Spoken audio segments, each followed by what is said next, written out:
According to statistics, the average person walks past 36 murderers in their lifetime. Oh my God, she was murdered. It was a murder? Unlike in Hollywood movies, they're not easy to spot. Where is she, buddy? Where is she? The devil made me turn her into ashes. They seamlessly blend into our everyday lives, assuming roles as friendly neighbours, helpful colleagues, or even the person lying beside you each night. I wanted to be out of jail. I couldn't wait till I got out. I was in there with someone who was clearly psychopathic.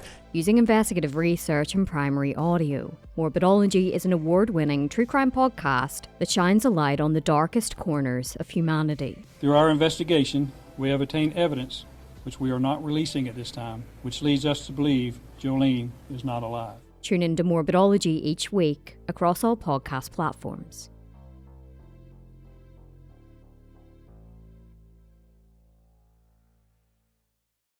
There was a man whose contribution to the Provisional IRA was significant. His relationship with Libya's Muammar Gaddafi was extremely beneficial to the Provisional IRA. As well as that, his engineering work in improving the quality of IRA bombs helped save the lives of many Republican paramilitaries, and no doubt contributed to the deaths of many more civilians and members of the security services. And what if I told you that all of this was carried out by a man of the cloth, a Catholic priest? This is the story of the Padre, Father Patrick Ryan.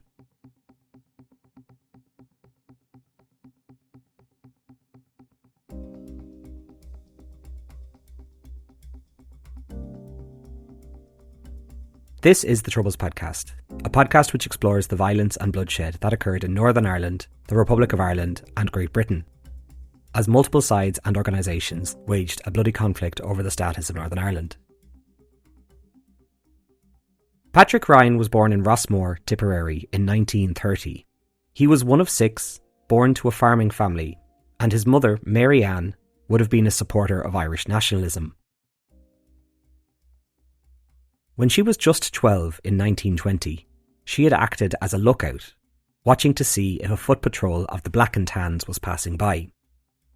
And the Ryan family became known as a safe place for anyone who was wanted by the British Army to hide out. She often told Patrick about these long nights out keeping watch, and he was enthralled by her stories. As a family, this sense of Irish nationalism came hand in hand with a strong belief in their Catholic faith. And the family were quite devout. And Patrick grew up surrounded by the Christian faith. In a way, Catholicism and nationalism came hand in hand, as Catholicism in Ireland had been suppressed by the British for hundreds of years. When it came to deciding on a future, Patrick didn't have the security like his firstborn brother did. As eldest, Simon Ryan would inherit the family farm upon their father's death. Patrick would get nothing, so he set about looking for a vocation. And at the age of 14, he decided he would become a priest. At this time, it was a huge compliment for a family to have a priest in their ranks. He was ordained, and then in 1956, while in his 20s, he was dispatched to act as a missionary to East Africa, to Tanganyika, which would be Tanzania today. He really enjoyed his work over there. Aside from his duties as a priest, there was a lot of hands-on work which needed doing. He was drilling for water, establishing schools, and taking part in different construction projects. Father Ryan had an engineering mindset and was always trying to figure out a way to improve things. Upon hearing of the news of his father's death, it took Ryan 1 year before he could get home to pay his respects. During his time back in Ireland, he learned to fly a plane, so he could deliver medicine more efficiently between villages back in Tanganyika.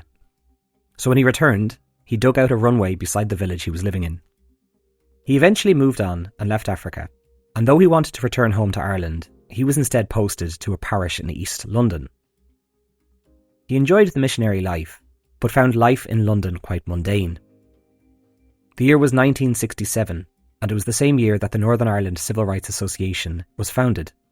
Their first march was in 1968, and these final few years of the 60s would generally be considered to be the start of the Troubles in Northern Ireland. Father Ryan returned to Ireland in 1969 as his mother was quite ill. He didn't really want to return to England, so he wrote to his superiors and suggested that he was to take on a different role. driving around Ireland, collecting funds for the Palatine Order. These would have been small collection boxes dotted around shops and post offices in Ireland, and Irish people would put their spare change into them. The money collected would then be directed towards missions in Africa. Or so it should have been. But Father Ryan would be funneling the money into a different location. Again, this was 1969, and every day there was more news coming out of Northern Ireland. People burned out of their homes, peaceful protests turning violent, and it changed something in Ryan. In his own words, quote, "Something deep had been unleashed, and it could not be put back in the box. It had been my intention to return to Africa and to spend my life doing these good things. But when war broke out, my dream turned to skittles. I wanted to help. How could I not, seeing women and children crossing the border after being burned out of their homes?" It was around this time his mother passed away peacefully in her home. This seemed to motivate Father Ryan to figure out a way to support Republicans. Quote, "I inherited a deep nationalism from my mother, and just like her, I was prepared to do something about it." He began to funnel the money that he collected from the boxes towards Republicans, and this was something which his superiors noticed quite quickly. When confronted about it, Father Ryan told them what he was doing, sending the money to Republicans, and they were appalled, and asked him to return to his work as a missionary or return to London. But Father Ryan refused them and stayed on. This would be the beginning of his departure from the Catholic Church. The money he collected during this period would be considered relatively small, especially considering what he would go on to collect in the future. Eventually, the members of the Palatine Order got him to stop sending money north, but Ryan was determined to help in any way possible. And in the early 1970s, the Provisional IRA was in need of one thing: guns. After making it known that he was sympathetic to Republicans, and after the years he had spent collecting money for the IRA, Father Ryan was eventually put into contact with the IRA's commanding officer in Munster, Tom O'Sullivan. O'Sullivan, like many others, was astonished to see a man dressed as a priest, openly talking of wanting to support the IRA. He soon realised that having a priest in their ranks opened doors. A man wearing a collar aroused significantly less suspicion than your average paramilitary. In the early days of the Troubles, the IRA was importing weapons from the USA, but this was difficult and not always successful. But then support came from an unlikely place: Libya. One of the earliest deliveries came in 1972, which saw the IRA receiving 25 RPG-7s and 496 other warheads. Secret training camps were set up in the Republic of Ireland, and I encountered one instance where the men couldn't figure out how to fire the RPG-7s because the instructions were all in Chinese. Eventually, somebody came along who knew how to use them, and the IRA wasted no time, carrying out an attack on November 28, 1972, where 15 rockets were fired at 10 different locations in Northern Ireland. One RUC officer was killed, Constable Robert Keyes, and one of the targeted locations was an army post just 30 metres away from a school in northern Belfast, in which 200 children were inside. Luckily, the weapon hit its target but failed to detonate. It's at this stage I'm going to introduce Jennifer O'Leary to this episode. Jennifer O'Leary is a journalist based in Belfast. She has been working for the excellent BBC programme Spotlight for the past few years, which has been putting out some fascinating documentaries about this period in history. In 2023, she released a book called The Padre, The True Story of the Priest Who Armed the IRA with Gaddafi's Money, which is all about the life of Father Ryan, and is the main source for this episode. I sat down with Jennifer and I asked her about Libya's connection to the Troubles in Northern Ireland. Yeah, so there is this kind of symmetry, if you like, because, what became known as the Troubles breaks out in 1969. That's also the year where in Libya, Muammar Gaddafi comes to power in a coup, and Muammar Gaddafi is such an intriguing and interesting person at that time, and he sees the IRA, what became the Provisional IRA.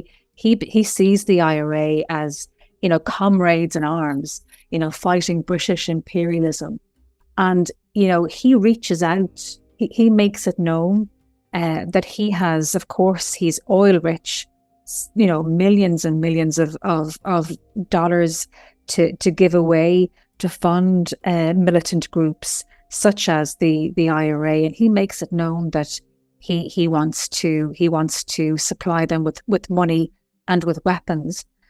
And it just so happens that there is an arms shipment that Libya has provided to the IRA. And Patrick Ryan, along with Joe Cahill, I'm sure your listeners will be familiar with that name in terms of a senior IRA commander in Belfast at the time. In 1972, Patrick Ryan and Joe Cahill are among a small number of IRA people who go to Tripoli to organise that shipment of arms. So why Father Ryan? Well, there were a number of reasons. He was a well-educated man who spoke 5 languages, and he also didn't have any family ties back in Ireland. But it was very important for Father Ryan to have his own independence. The arrangement was as such. He agreed not to ever officially join the Provisional IRA, but he would work in Tripoli on behalf of them, but not be subject to their orders if they did something that he disagreed with. He also wanted to be able to walk away from them if he felt that any money he sent them was misappropriated. Father Ryan was cagey with some Provisional IRA members. He didn't trust them and thought of them as reckless, so he wanted to make sure that he was always in control of what he sent to them. Gaddafi agreed to arm the Provisional IRA, but they had to provide transport for the arms. So while Joe Cahill was down at the port in Tripoli, as the Claudia was being loaded with arms, Ryan stayed away and talked to a contact representing Gaddafi. The contact mentioned to him that the ship would not be loaded with over 100 tons of weaponry, as was the plan, but instead significantly less, and only Ryan was told this. Ryan said nothing to the IRA and flew back to Ireland well before the Claudia was set to arrive. He then set about organising the transportation of arms off the Claudia and to different weapons dumps around Ireland. The Claudia left Tripoli with around 5 tons of guns, bombs and ammunition. A significant amount by all means, but far less than the 100 tons that the IRA expected. As it turned out, the Claudia was being tracked by British intelligence, MI5. They also believed that it was laden with 100 tons of weaponry and sent an urgent correspondence to the Irish Taoiseach, Liam Cosgrave, who was quick to act. On March 28th, the Claudia was intercepted by the Irish Navy.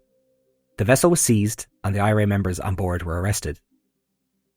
All of this happened while Ryan was waiting on the shore in a lorry, ready to receive the arms. Upon seeing the arrival of the Irish Navy, a suitcase full of cash was thrown overboard, which amazingly, thanks to the help of local fishermen, was recovered by the IRA. Patrick and another man took up residence in a small flat in the town of Cashel and spent a few days slowly drying out all the cash in the suitcase, first with a hairdryer, and then the cash was flattened with an iron, which left them with around $100,000 and 16,000 British pounds. Though overall, this arms shipment was a failure, and it saw IRA member Joe Cahill sentenced to 3 years behind bars. It was this mission that saw Father Ryan essentially promoted to the position as the IRA's man in Libya. Father Ryan welcomed this role, but he decided that in order for him to perform it best, he would need to act more as a lone operator, and this would require him to spend as little time in Ireland as possible. It's now 1974, and though the Claudia had failed, this in no way slowed Gaddafi's intent on arming the IRA, something he publicly stated to the media at a press conference in Paris. Father Ryan had changed somewhat. He didn't wear his collar during this time, only when needed. He noticed that getting through airport security was a breeze when he was wearing his collar. He made another trip to Tripoli and hung out at his hotel, waiting for Gaddafi's men to make contact with him. He said of his discussions with the Libyans, "I was dealing with this colonel in Libya a lot of the time. I'm loath to talk about our discussions. He was more informed about the IRA than they might ever have thought likely. But our discussions were of matters far beyond Ireland or Britain, and in terms of money from Libya, I took what I got." Over all the years I was involved, there was more than £1 million involved. Far more millions. So Gaddafi's money was flowing into the IRA, but it needed to be funneled in such a way as to not draw suspicion, or be seized by authorities. Patrick began collecting the cash from Libyan embassies in Rome and Paris, or off a Libyan contact on the streets. He would then store the money in bank accounts in Switzerland, as Switzerland was famously private about who held bank accounts there, before eventually giving the money over to a network of couriers that would eventually end up back in the Republic of Ireland. He bought a camper van in Switzerland and would travel around mainland Europe in this way, collecting and depositing money for the IRA. But Patrick was very cautious about who he gave the money to, and in one instance, some of the cash that he gave to a courier mysteriously disappeared after an IRA member from Belfast claimed that he was robbed. Patrick had lost faith in the couriers and announced that he would no longer be sending money in this way. This made the IRA's chief of staff at the time, Seamus Toomey, furious. Quote, "Who the fuck does he think he is?" But there was very little that the IRA could do at this time. Patrick was invaluable to them and he had the freedom to call the shots. But by now, Patrick had piqued the interest of the Irish Gardaí, and he was told to lie low for a while. This information was conveyed to him as he was on a ferry from France back to Ireland to have a meeting with the IRA. But something was amiss. Upon their arrival to Rosslare in Ireland, there was a line of what looked like Special Branch Gardaí waiting, presumably to arrest Patrick. Patrick was quick to think on his feet, and quickly changed into a dirty boiler suit and smeared some oil on his face. And when the boat docked, he pretended to be a deckhand, getting shouted at by his accomplice, Peter Rogers. The ruse worked, and though Gardaí were looking out for Patrick, they didn't recognise a dirty, dishevelled man in a boiler suit, and he walked straight by them. He wasn't caught this time, but it was a stark reminder that Gardaí were on the lookout for him. This podcast would absolutely not still be here if it wasn't for the people on Patreon who have been supporting me. On Patreon, you can listen to episodes early, which are also ad-free. And I also release a companion video after most episodes, which would have additional information about the subject matter. I usually release a short video when there is significant news happening in Northern Ireland.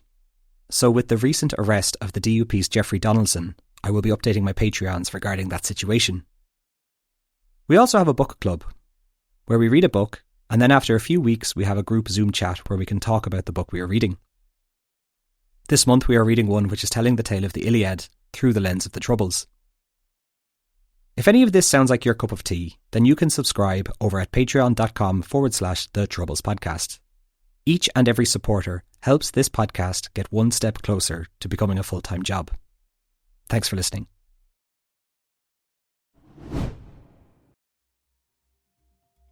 He returned to Switzerland, and it was there that Patrick would make a discovery which would revolutionise the bomb-making technology of the IRA.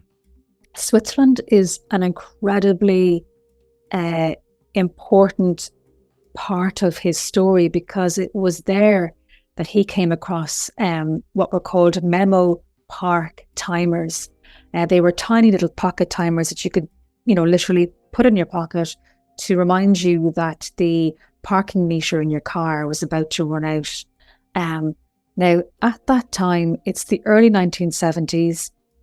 The IRA have a problem of sorts because some of their bombs are detonating prematurely, killing the person who is making the bomb or the person who is putting the bomb in place as opposed to its intended target. Patrick Ryan knows this, and he figures that if he can re-engineer the timer, that he can make what's called a safe-to-arm device, which in effect would make it easier to train bomb makers and easier to plant bombs as well. So he sends back his template for this redesign, along with hundreds of these memo park timers, back to Ireland, and they become a hallmark of IRA bombs from the mid-1970s onwards. As an example, they are used in the Warren Point attack in 1979, that killed 18 British soldiers. There's an Memo Park timer found in the remnants of the Brighton bomb, aimed at assassinating the British Prime Minister and her cabinet, albeit it did kill 5 people. Even the Canary Wharf bomb, with the Memo Park timers are crucial to the IRA's capacity to wreak carnage, because if IRA bomb makers have a template, they can use that kind of baseline to build more sophisticated devices. I guess that was the part of Patrick Ryan's story that I'm not sure that many people appreciated, before he spoke to me for the program, and before he spoke in terms of the detail in the book, because, he wasn't just the link man between Gaddafi and the IRA for the guts of a decade. He also spotted that opportunity, which of course, resulted in the deaths of so many people and the maiming of so many others that were injured. He describes it quite chillingly, as, they were the little timers that made all the difference. Though Ryan was regularly travelling all over Europe in his camper van, he decided to use Benidorm in Spain as his base camp. It suited him to be there. He hatched a plan to blow up a British registered vessel further along the Mediterranean coast in Monaco, which didn't go anywhere in the end. Benidorm at this stage was becoming a hub for cheap sun holidays and drunk British tourists. So Ryan ingratiated himself into the fabric of the area, and by doing so, he ended up in possession of a number of lost British passports. The Provisional IRA were always happy to get a hold of British passports, so that their members could sneak into mainland Great Britain. Everywhere Ryan went, his priority was figuring out a way to help the IRA. Since his days back in London, Patrick had also formed a bond with a woman by the name of Christine. He explained to Jennifer that she was in love with him, and he thought that she would be useful, and that she could act as a money mule and bring cash into London from Europe for him. She often slept in his camper van, but Patrick claims that the two of them never slept together. She was eventually picked up by British intelligence, but she didn't tell them anything about Patrick. But by now he had realised that they were onto him as well. He was arrested in Switzerland with the bomb timers on him, but he had not committed a crime there, so they couldn't charge him for anything. So they kicked him out of the country. This happened again in 1977 in Luxembourg, but again no crime was committed in the country, so he was allowed to leave on a plane. By 1978, the IRA had extended their campaign across mainland Europe. On March 21st, Richard Sykes, the British ambassador to the Netherlands, was leaving his residence at The Hague when he was assassinated by IRA gunmen. Then, on the same day in Brussels, a senior official in the Central Bank of Brussels was shot dead. This was again an IRA attack, but in this case the wrong person was killed. They had been targeting the man who lived across the road, the Deputy British Ambassador to NATO, Paul Holmer. It was Patrick Ryan who had tipped off the IRA about Holmer's whereabouts, but it was the gunmen who made the mistake. Belgium and Dutch authorities now had attacks on their own soil, so there was an increased intensity when it came to finding out who carried out these attacks. Patrick knew he had to lay low, and he spent time in a number of safe houses, before ending up being picked up in an ambulance and brought to a monastery where he resided for 6 weeks. This is a prime example of the significant network that he had of people looking after him who could keep him safe in Europe. Though the Libyans were sending a significant amount of money and arms back to Ireland, sometimes it worked the other way around. And there was one instance where they needed help. According to Ryan, Gaddafi was putting together a special unit, but the unit needed training in electronics, so he sent word to Patrick asking for help from the Provisional IRA. This led Patrick to a small church in Dublin Airport, where he came face to face with Eamon Maguire. Maguire had been put forward by the IRA's Chief of Staff, Martin McGuinness. He was an expert bomb maker who had designed bombs, landmines and rockets, which were used against the British Army in South Armagh. At the outbreak of the Troubles, he worked for an aviation company in Bahrain, and it was out in the deserts there that he could buy, build and test these weapons before they would be put to use in Northern Ireland. I've said it before, But there was a time in South Armagh that the IRA's bombing campaign was so effective that the soldiers could not travel anywhere on the ground for fear of roadside bombs and snipers, so they had to travel via helicopter. And even helicopters were also sometimes targeted by the Provisional IRA. The American CIA has described Maguire as the IRA's chief technical officer. After this initial meeting in Dublin, Maguire and Patrick met again in Paris, where the Libyan government organised a secret flight for them to Tripoli in Libya. There, Maguire held training camps in electronic components used for bomb making. And it wasn't just Libyans who attended, it was various other groups from the Middle East. Gaddafi had made a promise that he would arm and support, quote, any sort of retaliation against a coloniser. In this way, groups from Palestine, Ireland, Germany and Italy were supported by Libyan money and technology. I don't have the answer, but it would be interesting to know if groups like ISIS and the Taliban owe any of their bomb-making technology to Maguire. The term IED, which means improvised explosive device, was first coined in Northern Ireland and went on to cause significant damage against US troops during the Iraq War. In 1981, amidst growing tension, US President Ronald Reagan appealed for all US citizens to leave Libya and exerted pressure on the Irish government to cut economic ties with the country. But at this time, Ireland was exporting a significant amount of beef to Libya, and it was quite profitable. Ryan stayed out in Libya, exploiting this cover story that he was there on behalf of Irish beef. Back home, the Provisional IRA had a problem. They were running out of switches which were used to detonate bombs. They appealed to Patrick, and he ended up sourcing them through an English contact he had met in Tripoli. These switches, which were about the size of a fingernail, made it back into the hands of the Provisional IRA and would go on to be used in the Hyde Park and Regent's Park bombings that were covered in a previous season. For Father Patrick Ryan, his time in Libya was drawing to a close. He continued to clash with the Provisional IRA leadership, who didn't like him operating as a free agent and withholding Libyan money if he felt like it. Things came to a head one afternoon on a park in St. Stephen's Green in Dublin, where Patrick came face to face with the IRA's Chief of Staff, Martin McGuinness. During this chat, an enraged McGuinness said that Patrick can leave whenever he wants, essentially asking him to leave the IRA or his relationship with them. Patrick decided that his relationship with the IRA was at an end. I asked Jennifer's thoughts on this.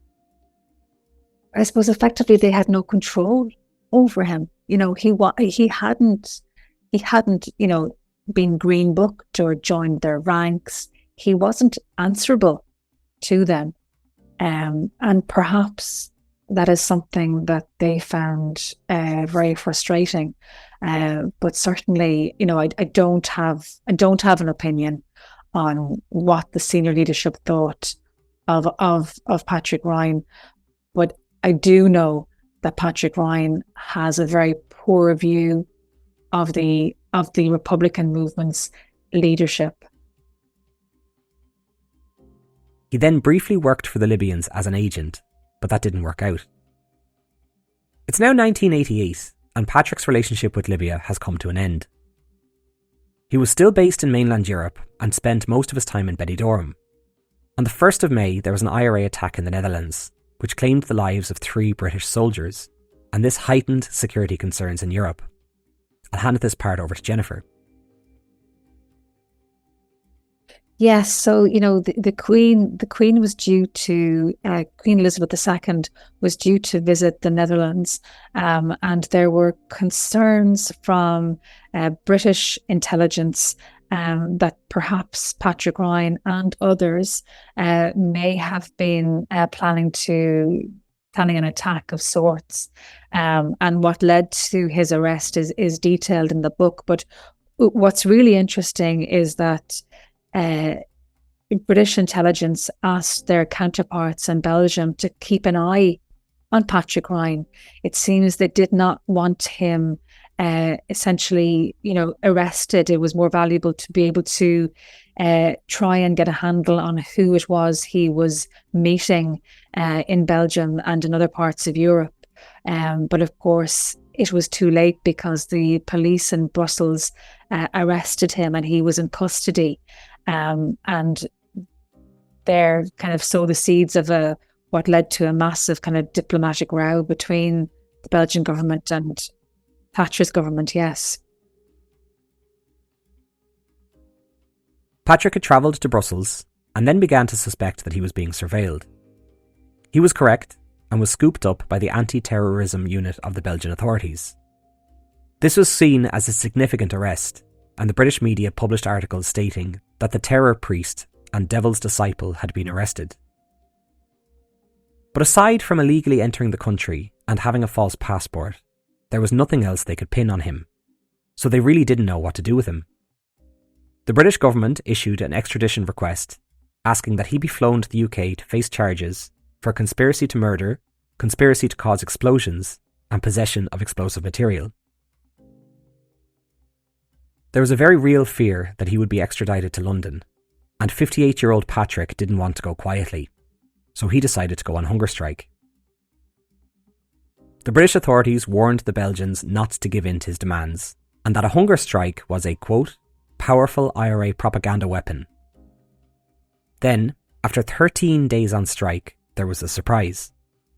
The Belgian Commissioner for Refugees rejected Patrick's application for political asylum, but recommended that he be deported to the Republic of Ireland. This was met with fierce opposition from the British Home Secretary. Quote, now that Provisional IRA terrorism had spread to the European mainland, it seems to me especially important to demonstrate our joint determination to see those accused of serial criminal offences are brought to trial. There was a significant to and fro between the Irish government, the British government and Belgian governments, and there were times when it was looking like he would be extradited to the UK. But eventually the Belgian government came to the conclusion that according to Belgian law, the charges against him were not precise enough to allow for extradition. This choice was criticised by a British official as a collective act of passing the buck. Patrick was flown back to Ireland by a Belgian military vessel, which deliberately avoided British airspace on the off chance that their plane would be intercepted. So after 22 days on hunger strike, a weakened Patrick was back on home soil. A group of supporters were there in the airport to greet him, and he was then brought by ambulance to a nearby hospital, where he checked himself out the next day. He was not under arrest in Ireland, nor was he being surveilled, so when he checked himself out, he went to ground and disappeared. British Prime Minister Margaret Thatcher was furious. The British government did send an extradition request to the Irish government, but these types of extraditions were extremely difficult to accomplish. This extradition request was turned down by the Irish Attorney General, as he was of the belief that Patrick would not get a fair trial in the UK. He stated that the way in which politicians in the House of Commons had talked about him, and the way in which the UK's media had been referring to him as a terror priest, was essentially irredeemable, and no judge or jury would be able to ignore it, so therefore no case against him had a chance of being fair, despite the evidence against him. This outcome was described as a great insult to all British people. Patrick eventually reappeared in his hometown, a free man in Ireland. He was a wanted man in the UK, and Interpol had issued a red warning against him, so it would have been unwise for him to leave Ireland for the foreseeable future. So what did he do next? I'll hand this part over to Jennifer. So in 1989, he is back in Ireland, of course, after being repatriated from Belgium. And he decides to run for election for what was then called the European Economic Community, the EEC, and he runs for a seat in the Munster constituency.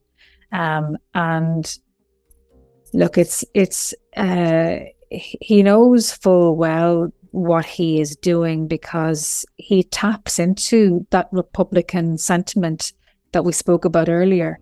And, you know, many people had concerns about extradition, and many people who, you know, had, strongly believed in Irish militant nationalism, and were happy to give their vote to Father Patrick Ryan. And he missed it. He wasn't elected. He failed to be elected, but he garnered tens of thousands of first preference votes. So there's certainly there certainly was support for him in the Munster constituency. His campaign posters depicted him dressed in his clerical clothing, something he hadn't done in over a decade. This deeply upset the Catholic Church, and there was a sense that he only wore his clerical collar when it suited him, as he had not been wearing it for the 10 years previous. In 1990, he was formally dismissed from the Palatine Order and was no longer allowed to offer Mass. A statement was released about him stating, quote, "There is no such thing as a freelance priest." I asked Jennifer what became of Patrick in the years since this campaign. He stayed, if you like, I suppose, on the margins of society, had kept the company of some career criminals and interesting characters, and he never got involved in any substantial way with the Republican movement again. Now, he says that after he came back, to Ireland that time, and in the early 1990s, and of course, your listeners will be aware the peace process is gathering force, and he was approached, he says, to set up what he describes as another outfit, another Republican group to take on the mantle of, what the IRA was about to walk away from in as part of the peace process. Yeah, but as he says, as he sees it, it was lambs to the slaughter, because the Republican movement was so compromised that he had no interest in doing it. So he didn't get involved in any tangible way in his time back in Ireland. This brings us to the end of the story of Father Patrick Ryan. As of 2023, he was 93 years old and was still living in Ireland, having outlived his siblings. Though no one died by the hands of Patrick Ryan, his contribution to the campaign of violence that the Provisional IRA carried out was significant. He was one of the most trusted Irish men to work with Gaddafi, and his engineering of the bomb timers allowed the IRA to continue and even ramp up their bombing campaign, which would kill members of the British security services and civilians alike.